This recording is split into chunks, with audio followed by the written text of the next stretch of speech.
Your business plan is one of the most important documents in your business. You could look on it as the roadmap for your business. It sets out where you want to go, your key objectives for the next 2 or 3 years.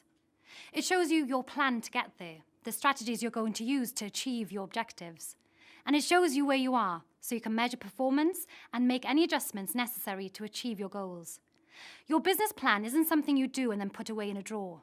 It's a working document that you can refer to and make sure you're going in the right direction and following the right path. It's also a great way to give other people an overview of your business and to demonstrate how you're performing. That's why banks and investors ask for a business plan. In this video, I'm going to give you an idea of how you might put your business plan together and take you through each section.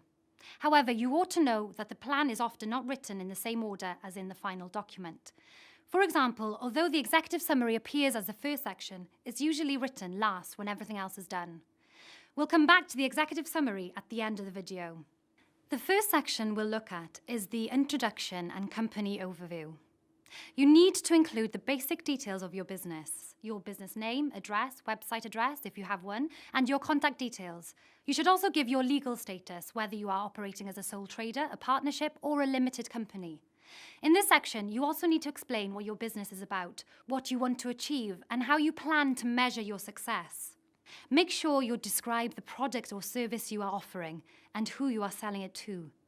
The key here is to keep your focus on the benefits your customers get from your product or service, rather than just the features of what it is or what it does. You also want to explain what it is that makes you different and what makes you stand out from your competitors. This is known as your USP, your unique selling proposition.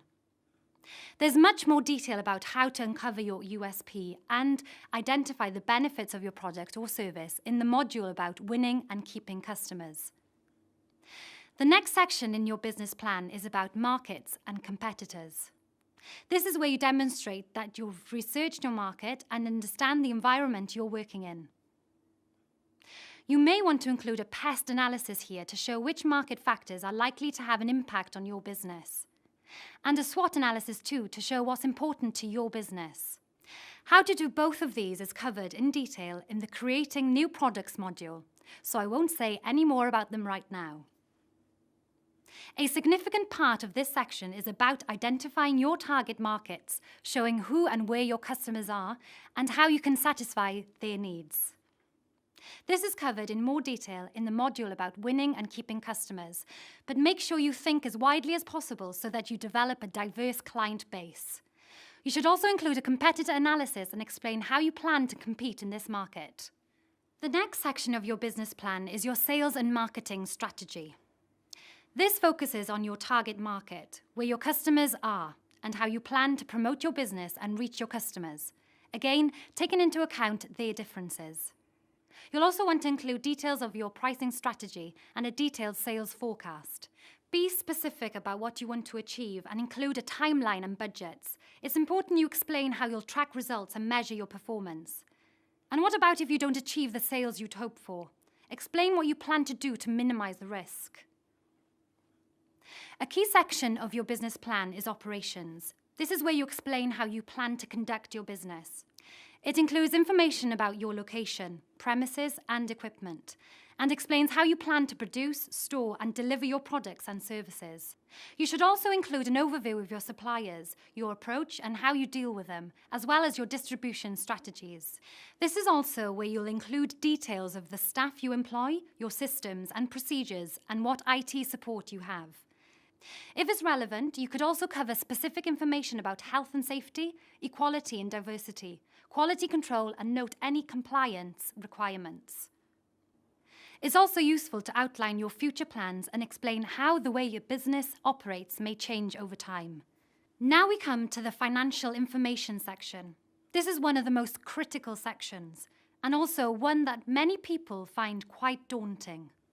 It's a good idea to ask your accountant or business advisor to help you out. The aim is to demonstrate that the business has sufficient cash flow to cover its costs and make a profit. You'll need to show a detailed month-by-month cash flow for the first year and a profit and loss statement for the years 2 and 3. Make sure both your sales forecasts and predicted expenses are as realistic as possible. Again, it's helpful to include your contingency plans, that what-if situation, what if sales are higher than expected, how does that affect the figures, and what if sales are lower than expected, what happens then? The final section is an appendix. This is where you put all the documents and evidence to support your business plan. This may be market research information, any letters you have from potential customers, or firm orders already in the bag. You could include references or examples of previous work, price lists, legal documents, policies and procedures, job and person specifications and CVs for key members of your team, and examples of promotional and marketing material. Make sure you cross-reference this information to the appropriate section. You don't want people to get confused, do you? So that's all the information. Now you're in a position to do the executive summary.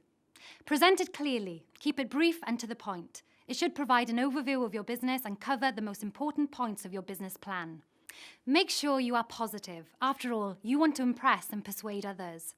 And it can be very useful to tailor this section to your audience. For example, if you are presenting the business plan to your bank to secure a loan, the executive summary should focus on how important that loan is to you and how it will help your business to succeed. Once you've finished your executive summary, your business plan is complete. Make sure you use it, keep it up to date, and have it available in a format that everyone in the business can access. After all, as the roadmap for your business, it really is a very useful tool.